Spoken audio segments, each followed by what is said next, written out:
Eles são os assassinos em série mais famosos do mundo. Foi o maior número de mortes atribuído a um único assassino em série na história norte-americana. O problema é que garotos americanos estavam matando garotas americanas. Mas o que os levou a cometer seus crimes hediondos? As vítimas haviam sido abertas e seus órgãos haviam sido removidos. Foi a natureza? O pai dela cometia abuso sexual. Ele foi o homem mais demente que conheci na vida. Ou foi algo cultivado? O pai, então, quebrou os dedos da mãe, um por um, na frente dos filhos.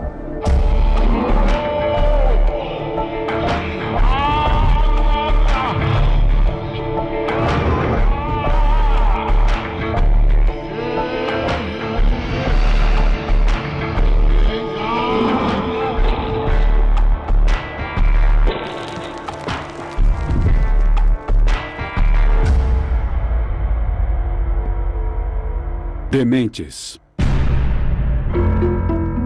Charles Starkweather, um assassino adolescente com cara de James Dean. Ele era um cara durão e bem perigoso. Um rebelde sem causa que espalhava terror em sua comunidade. Todos que tinham uma arma trataram de carregá-la. A Guarda Nacional patrulhava Lincoln, esperando que ele aparecesse em algum lugar. Acompanhado da namorada Carol Fulgate, de 14 anos, ele partiu para uma viagem pelos Estados Unidos dos anos 1950, deixando em seu caminho uma trilha de mortos. Homens, mulheres e crianças. Os assassinatos foram horrivelmente brutais. Não era uma coisa do tipo, vou atirar em você e pronto. Eles abriram a porta do abrigo para tempestades. Eu olhei e vi aquelas crianças. Eu fecho os olhos e ainda as vejo.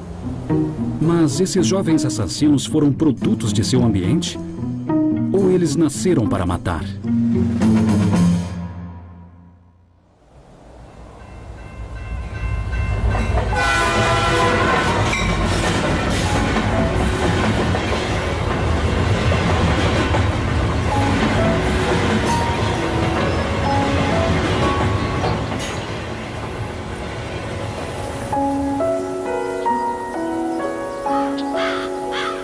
Era uma cidade pequena na época. Ainda havia milharais no centro, atrás das casas. Era muito pacata. As pessoas esperavam que algo acontecesse. Ficava aquela sensação de que você nunca ia sair da cidade.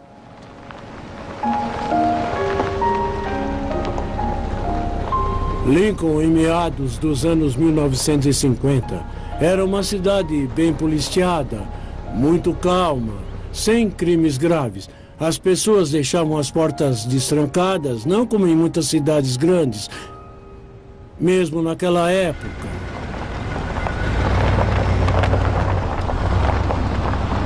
Foi nessa sociedade agrícola, temente a Deus e cumpridora das leis, que o ruivo Charles Starkweather nasceu em 1938.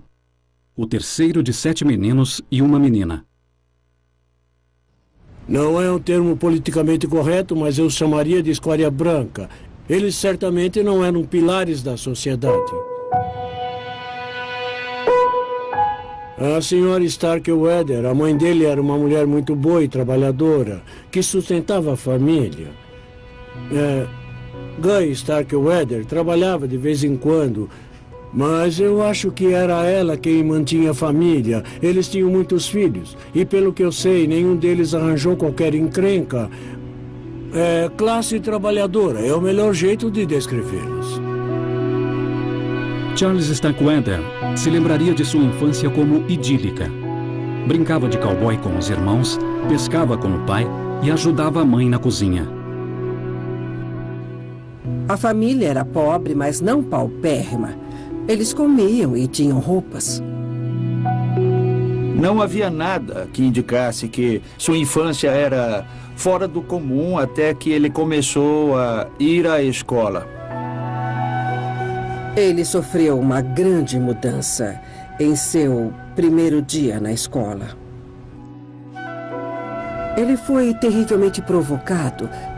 Tinha as pernas arqueadas e foi considerado um aluno lento, um imbecil. Então a escola foi terrivelmente traumática e pode ter dado origem a uma grande mudança na vida dele.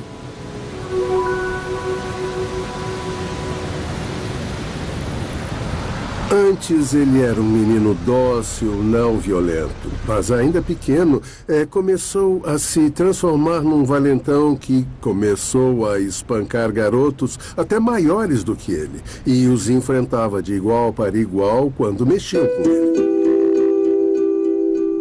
Dennis Carnop, hoje advogado, era filho do xerife de Lincoln. Ele se lembra bem do jovem Starkweather. Ele morava bem em frente à minha casa. Eles moravam num prédio em frente à delegacia onde nós morávamos também. A família era muito rude. Muito rude.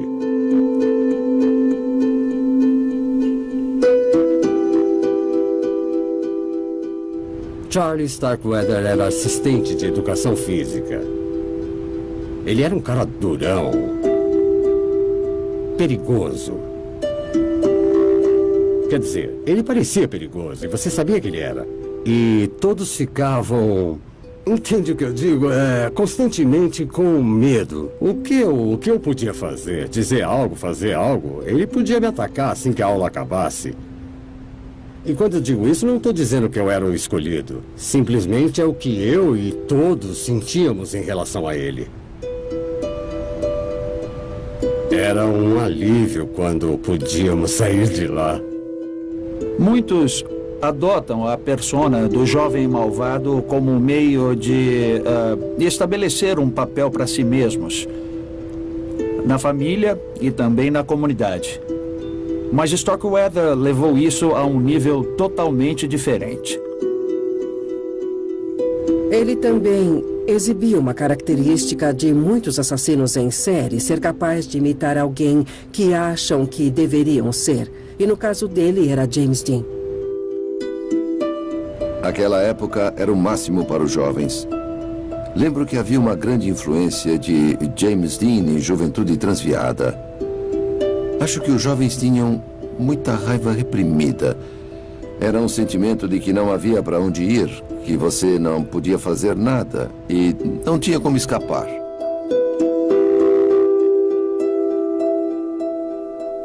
Quando saiu da escola, Starkweather conseguiu um emprego de lixeiro.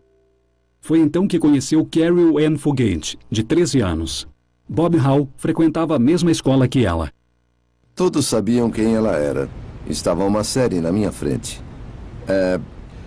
Era uma aluna de ginásio muito normal. Gostava de meninos. Acho que não gostava muito era da escola. Eu sei que ela disse à professora de arte, a senhora Ralston, um dia, quando você me castigar, sua bruxa velha, eu vou matar você. Mas acho que isso não era tão incomum. Não que os alunos fizessem isso sempre, mas havia muita tensão subjacente naquela época. Então poderia ter sido qualquer pessoa, não era algo específico da Carol. Para a decepção da família de Carol, ela e Charles se tornaram inseparáveis. Ela foi a primeira garota que prestou atenção nele de verdade, porque Carol tinha 13 anos quando eles se conheceram. Ele tinha 18 anos. E como acontece com muitas meninas até hoje, ela ficou muito impressionada por um cara mais velho prestar atenção nela. E ele ficou nas nuvens por aquela menina atraente prestar atenção nele. Ao que tudo indica, ela ficou atraída por seu jeito de bad boy. Sabemos que muitas mulheres gostam de bad boys porque gostam de estar com alguém que vive no limite, porque acham isso empolgante. Se você vive num lugar em que nada acontece e alguém chega e diz: deixe-me mostrar o mundo de um jeito que você nunca sonhou. É claro que se você ainda não tem uma identidade formada, você vai dizer, por que não?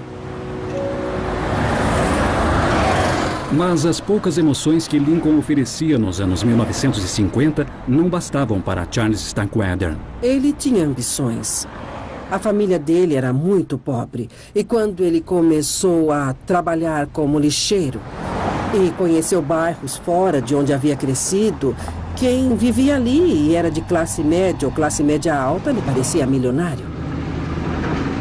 Ele sabia que nunca atingiria aquilo. Então o que fazer? Tornar-se um fora da lei. antigo posto e conveniência Crest. No final de novembro de 1957, Starkweather visitou o posto e conveniência Crest, perto da casa de Carol, esperando comprar para ela um presente de Natal. O jovem atendente Robert Covert era novo no trabalho. Charlie queria comprar um brinquedinho para Carol, mas não tinha dinheiro e perguntou: posso levar e pagar depois? Mas o sujeito não deixou e ficou muito furioso. Nas primeiras horas do dia 1º de dezembro de 1957, Charles Starkweather começou a sondar o posto de gasolina. Depois de visitar a loja 2 vezes com o pretexto de comprar cigarros e chicletes, ele parou na estrada, cobriu o rosto com um lenço e rendeu o único atendente com uma espingarda. Era Robert Covert, casado, 21 anos, e a jovem esposa que estava grávida estava em casa. Ele queria levar todo o dinheiro que estava no cofre, mas eles não conseguiram abrir o cofre e ele teve que se contentar com $100 que estavam no caixa. Charles Starkweather forçou Covert a entrar no seu carro e a se sentar no banco do motorista. Ele levou o atendente do posto Robert Covert até uma estrada de terra. Atirou na cabeça dele com uma espingarda. Estourou seus miolos. Muitas pessoas cometem um assassinato e param. O crime como resultado de um momento de raiva ou de vingança, ou por força de determinadas circunstâncias no momento determinado da vida da pessoa. Mas, essencialmente, a grande maioria dos assassinos para após cometer o primeiro assassinato. Mas são poucas as pessoas, e Charles Starkweather é uma delas, que em vez de ficarem perturbadas, acham a experiência fascinante. Eles acham a experiência sensual. Descobrem que isso lhe dá poder e controle sobre outras pessoas. Um poder e controle que sentem que lhes foi negado em outros aspectos de suas vidas. Charles Starkweather matou pela primeira vez. Não seria a última.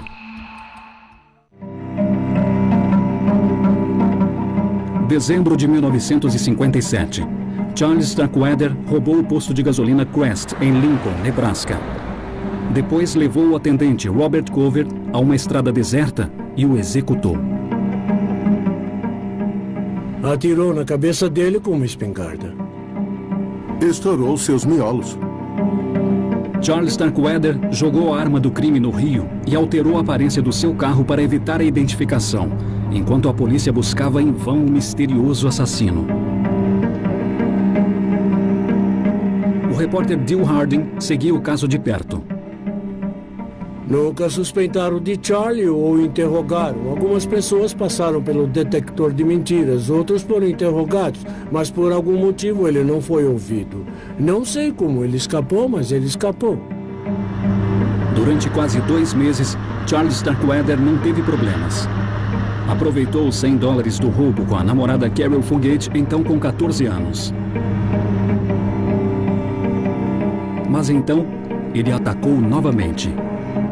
E depois disso, o assalto ao posto parecia brincadeira de criança.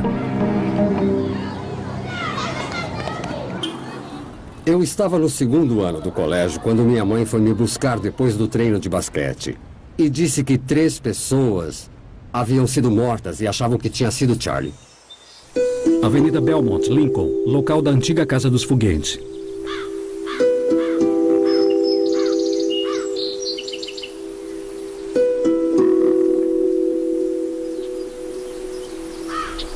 Em 21 de janeiro de 1958, Charles Starkweather entrou na casa de Carol Fugate, onde ela morava com a mãe, Velda Barlett, seu padrasto Marion Barlett e sua meia-irmã de 2 anos, Betty Jean.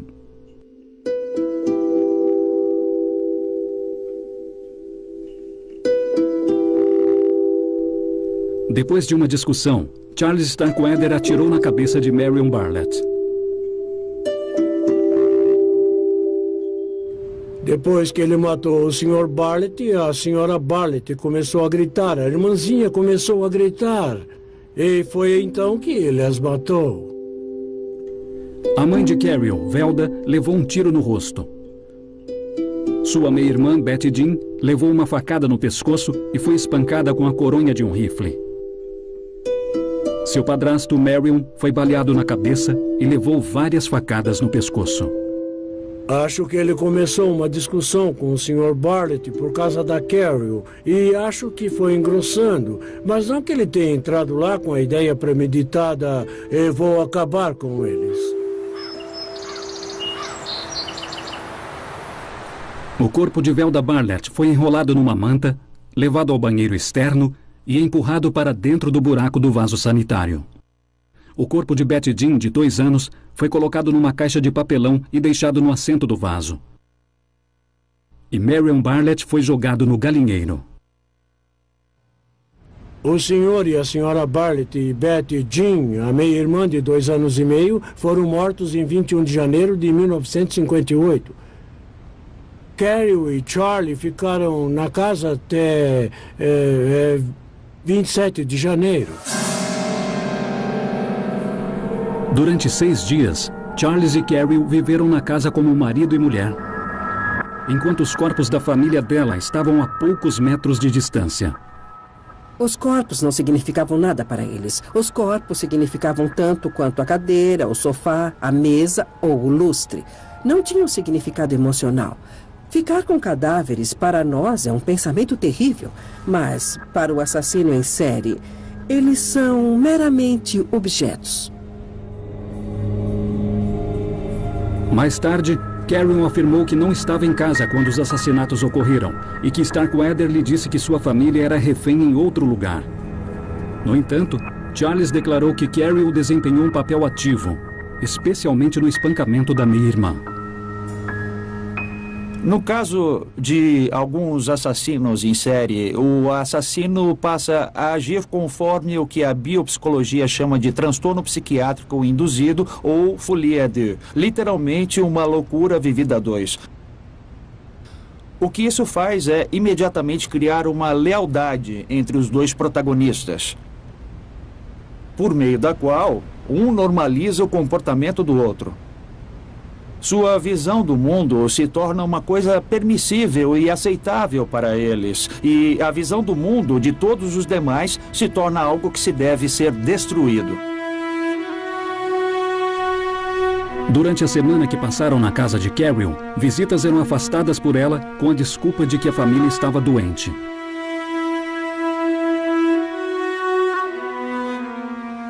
Carol era prisioneira ou cúmplice de Starkweather? Acho muito difícil acreditar que Carol não sabia o que acontecia e que ele não era o seu parceiro no crime. Não acho que fosse mantida como refém. Se ela fosse mesmo prisioneira, devia haver uma maneira, se ela tivesse um pouco de cérebro, de conseguir fugir. Era a cidade dela, ela conhecia as pessoas, sabia como fugir. Foi a Carol quem precipitou os assassinatos? Acho que isso é uma coisa que as pessoas não consideraram. Ela pode ter sido a força motriz por trás do assassinato de sua família, porque ela estava distante deles por causa do Charlie. Depois de não serem recebidos por 6 dias seguidos, amigos e parentes começaram a suspeitar de algo. Um dos parentes, talvez a avó dela, foi até casa, não pôde entrar e disse que ia chamar a polícia, porque ela queria entrar naquela casa. E acho que eles pensaram, opa, a polícia pode vir dessa vez e causar problemas. Então, é melhor a gente sair daqui. Charles e Carol pegaram algumas roupas, entraram no carro dele e saíram da cidade. Os corpos foram descobertos uma noite de segunda-feira e os assassinatos foram divulgados no noticiário das 10 da mesma noite. 3 assassinatos era uma coisa de outro mundo em Lincoln, Nebraska, naquela época. A mãe dela e a meia-irmã de 3 anos, quero dizer, aquilo foi muito chocante.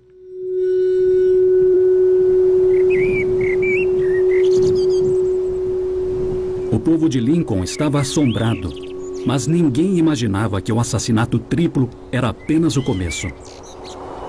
Bennett, Nebraska, 30 quilômetros de Lincoln. Todos os assassinos em série estão numa jornada de descoberta. E essa jornada não é apenas uma jornada no tempo e no espaço, mas também uma jornada para descobrir o tipo de pessoas que eles querem ser.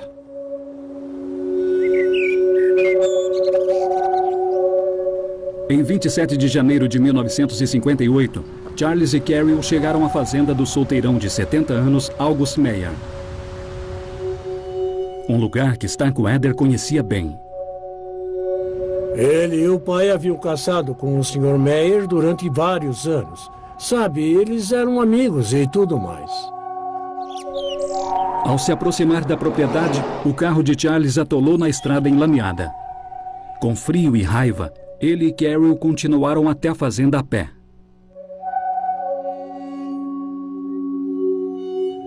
Ele disse que o Sr. Meyer apareceu na porta com uma arma, mas eu francamente duvido. Charlie o matou com uma espingarda. Era um amigo de família e ele o matou. Meyer foi baleado na parte de trás da cabeça, quase a queima-roupa. Ele arrastou o corpo até um galpão atrás da casa. E então ele e Carol entraram na casa. Charles Starkweather procurou dinheiro, roupas e armas na casa e comeu biscoito e gelatina, enquanto o corpo de August Meyer jazia no galpão ao lado. Uma vez tendo criado esse mundo paralelo, em que eles se relacionam simplesmente pensando que o tipo de comportamento que eles adotaram é normal.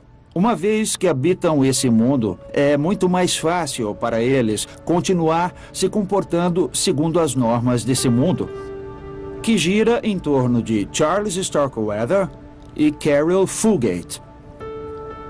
E é muito mais fácil para eles, depois que mataram 1, 2, 3 vezes, continuarem matando até que alguém os detenha. Enquanto anoitecia, Charles e Carol começaram a ficar inquietos. Naquela noite, eles decidiram ir embora e o carro de Charlie estava atolado na estradinha que ia até a fazenda. Então eles foram a pé, começaram a andar pela estrada do condado até que 2 adolescentes, Bob Jensen, de 17 anos, e Carol King, sua namorada de 16 anos, como bons samaritanos que eram, pararam e ofereceram carona. O que aconteceria depois abalaria profundamente a comunidade. Nebraska, janeiro de 1958. O jovem assassino Charles Starkweather já fez 5 vítimas. Um atendente de posto de gasolina, a mãe, o padrasto e a meia-irmã de sua namorada de 14 anos, Carol Fugate, e o fazendeiro de 70 anos, August Meyer.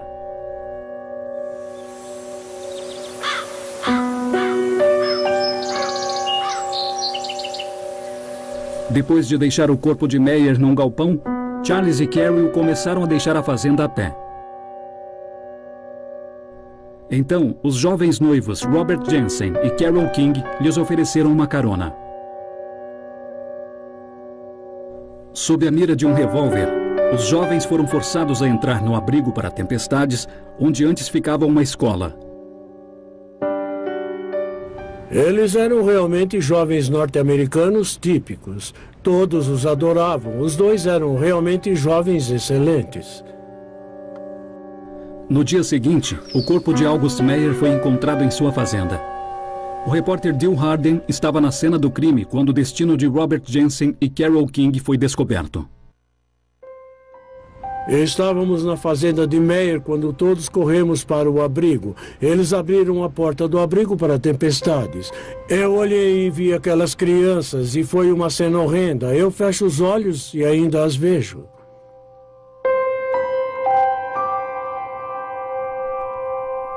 Robert Jensen havia levado 6 tiros na cabeça.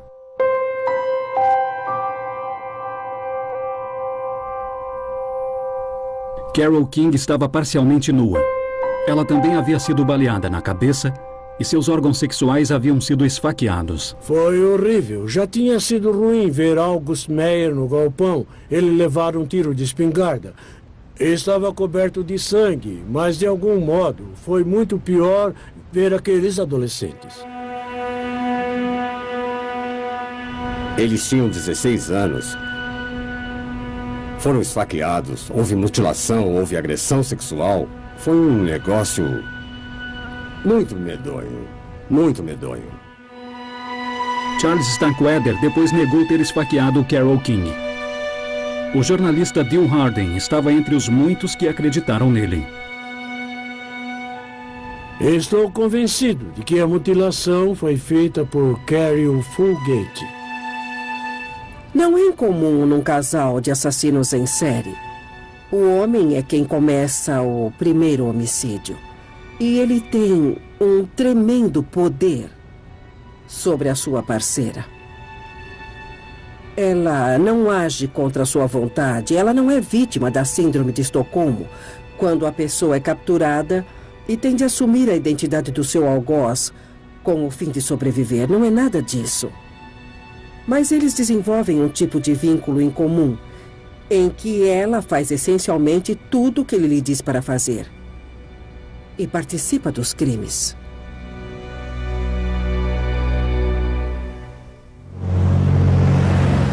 Com o carro de Jensen, Charles e Carole seguem para o oeste com o plano de fugir para o estado de Washington, onde Charlie tem um irmão. Mas depois de 3 horas de estrada, eles mudam de ideia, dão meia volta e retornam para Lincoln. O que aconteceria depois abalaria a cidade, o estado e finalmente o país inteiro. Eu não lembro em que série eu estava, mas estava na escola. E aí passaram pra gente um anúncio estranho de que todos tínhamos que ir para casa.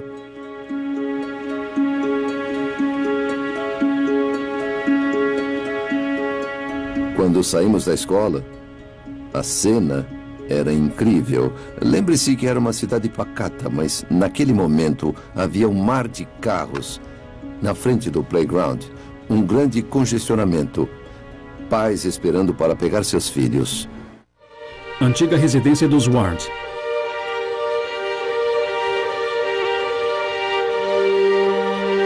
Por volta das 8h30 da manhã de 28 de janeiro de 1958, Charles e Carole entraram numa mansão do rico distrito do Country Club de Lincoln. Armados, eles tornaram prisioneiros os ocupantes da mansão, Clara Ward e a empregada surda Lillian Fancy. Às 6 da tarde, o marido de Clara Ward, o industrial de 47 anos, C. Lauer Ward, voltou do trabalho para casa. Na manhã seguinte, quando ele não apareceu no escritório, muitos suspeitaram.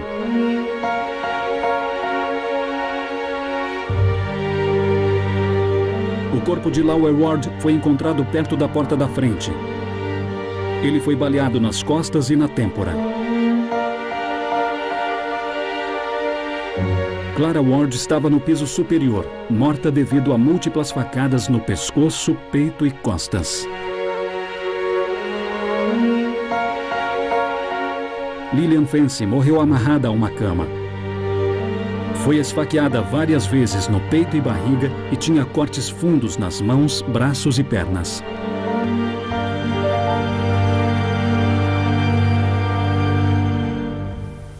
Os assassinatos foram horrivelmente brutais. Assim como a maioria dos assassinos em séries, eles não faziam uma coisa só. Podiam ser cortes, podiam ser facadas, não era uma coisa do tipo vou atirar em você e pronto. Era uma coisa realmente muito brutal.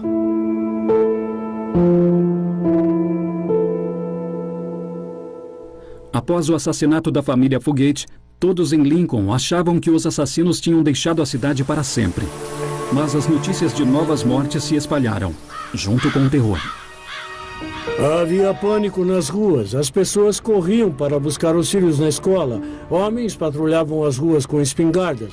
Eles pensavam, oh meu Deus, eles voltaram para Lincoln. Ninguém sabia onde estavam e acho que o prefeito disse algo que teve o efeito de deixar a situação ainda mais amedrontadora. Não sabemos quantos corpos ainda encontraremos. Todos que tinham uma arma trataram de carregá-la e se prepararam para qualquer coisa.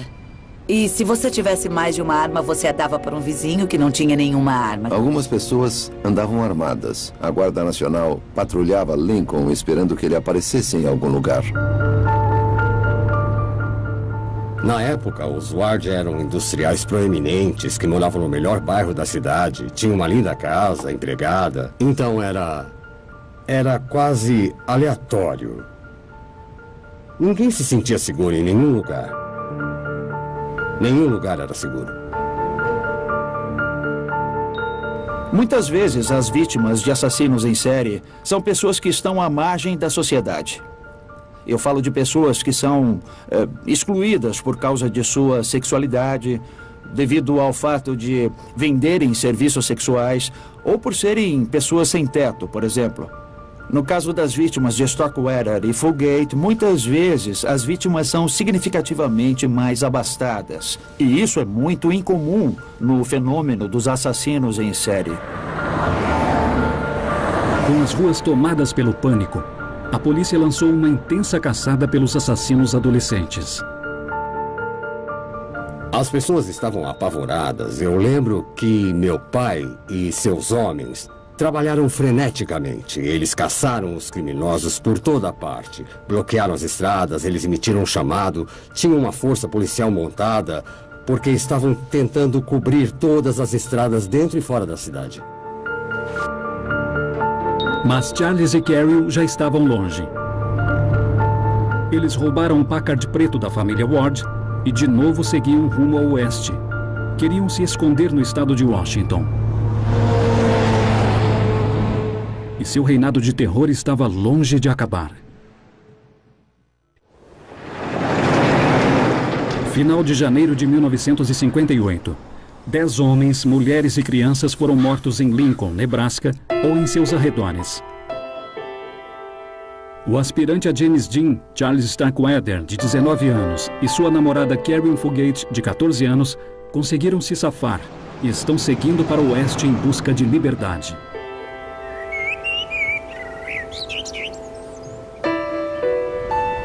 Era tudo parte de um plano de viverem felizes para sempre como arquicriminosos que conseguiram escapar da justiça. É tão absurdo para nós imaginar um garoto de 19 anos e uma garota de 14 anos vivendo felizes para sempre depois do que fizeram. Mas os lobos frontais do cérebro adolescente ainda não estão totalmente desenvolvidos. Então não são pessoas que você deva medir com a mesma escala com que mediria um adulto. São crianças, adolescentes com pouca capacidade de pensar no futuro.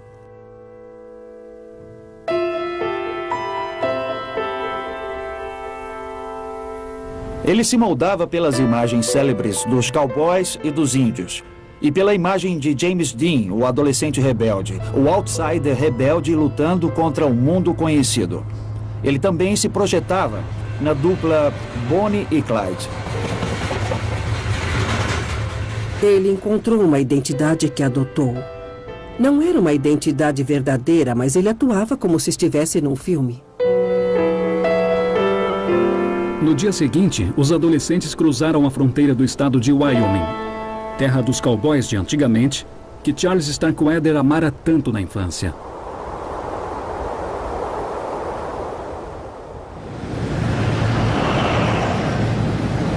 Mas, quando passaram pela cidadezinha de Douglas, eles começaram a se sentir notados.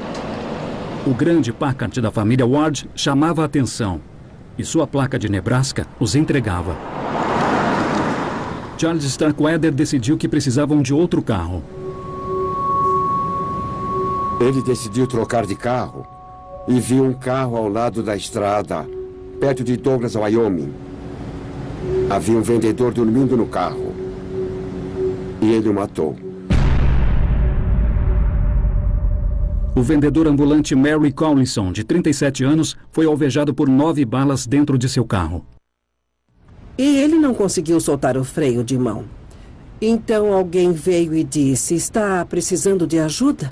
Ele apontou a arma e respondeu, se você não conseguir soltar o freio de mão, eu mato você.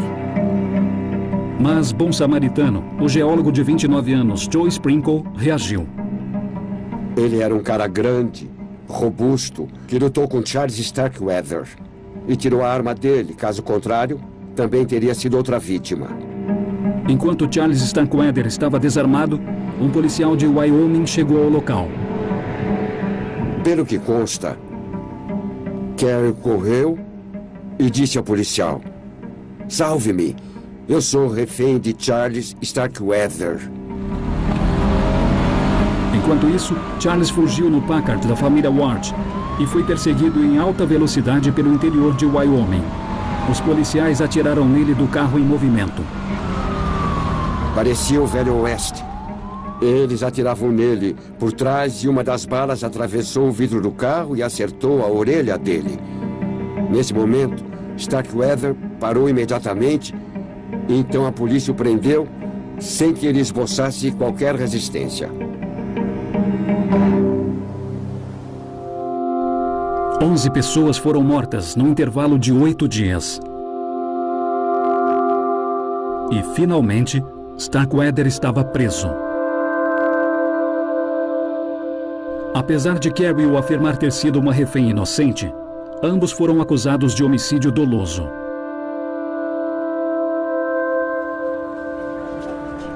Os moradores de Lincoln, entre eles muitos adolescentes, se amontoaram para ver o então famoso jovem casal. O filho do xerife, Dennis Carnop, teve uma visão privilegiada da comoção que seu ex-colega de escola causou. Eu lembro que o julgamento, é claro, foi no tribunal, que ficava a 15 metros da delegacia onde morávamos. E que havia uma multidão imensa.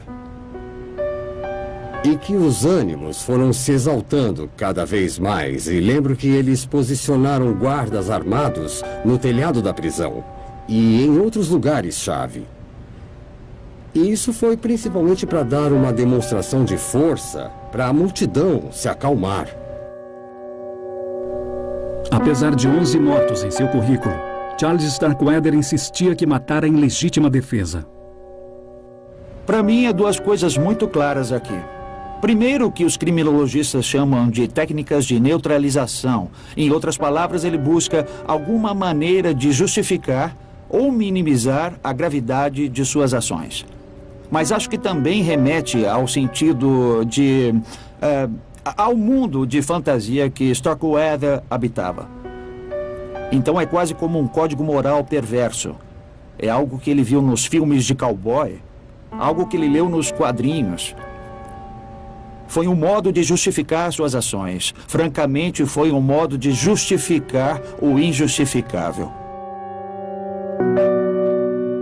Ninguém duvidava da culpa de Charles Starkweather, mas depois de afirmar que Fugate era inocente, ele quase imediatamente voltou atrás.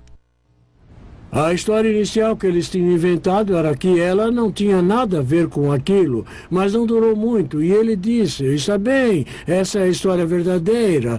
Deu um depoimento no qual a envolveu. Passou pelo detector de mentiras, que não é aceito pelo tribunal, mas que confirmou sua versão dos fatos.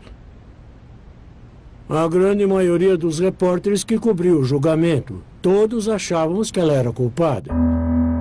A mãe de Dennis Carnop acompanhou Carol Fugate quando ela foi capturada.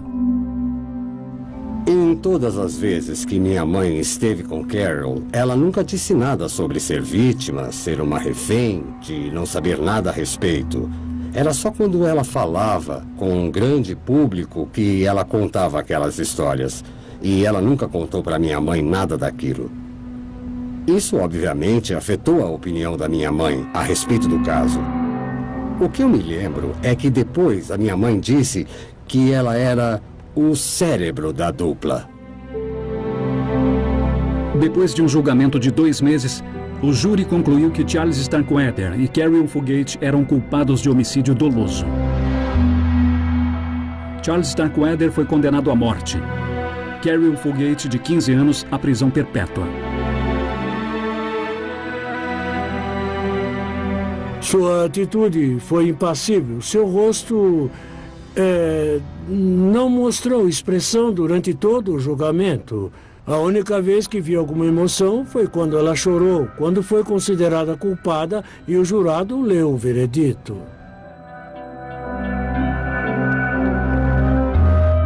No intervalo de menos de 2 meses, 11 pessoas inocentes foram mortas numa febre assassina que chocou os Estados Unidos.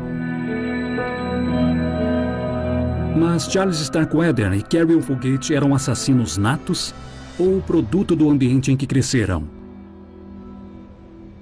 Precisa se lembrar de que eles eram adolescentes, 19 e 14 anos. Todos já fomos adolescentes um dia e todos já tivemos vontade de matar um professor, a mãe que batia em nós, o pai que nos dava pouca mesada, o irmão que roubava nossos brinquedos, etc. Todos tivemos fantasias assassinas, mas não as realizamos porque já éramos socializados o bastante para ter um mecanismo interno de culpa, de contenção, que nos faz pensar se gostaríamos de fazer tal coisa. Sim, mas seria completamente errado. Seríamos isolados, teríamos uma vida miserável. Então, o melhor é não fazer. Esse mecanismo de contenção não funciona com pessoas como Charlie e Carol. E se não tivessem sido detidos, eles teriam continuado, nada os teria contido. Eles não sentiam remorso, eles não tiveram motivo para matar. Então, eles nasceram para matar?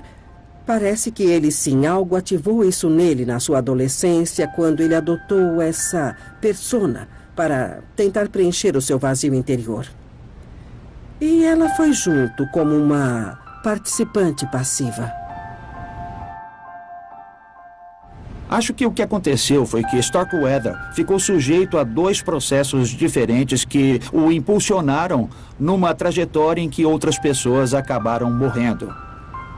O primeiro foi o encontro com uma parceira com quem pôde formar uma folie à deux, literalmente uma loucura vivida a 2.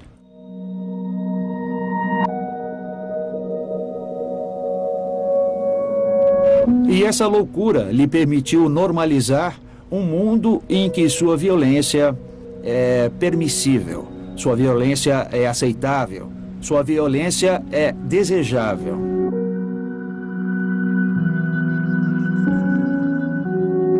Algumas pessoas, depois que matam pela primeira vez, se sentem deprimidas e jamais repetem a experiência. Mas algumas pessoas se tornam assassinas e continuam a matar porque acham a experiência visceral, vital, emocionante, sensual. Infelizmente, foi o que ocorreu com Starkweather. A experiência de matar lhe deu um senso de identidade que não possuía e que faltava em sua vida.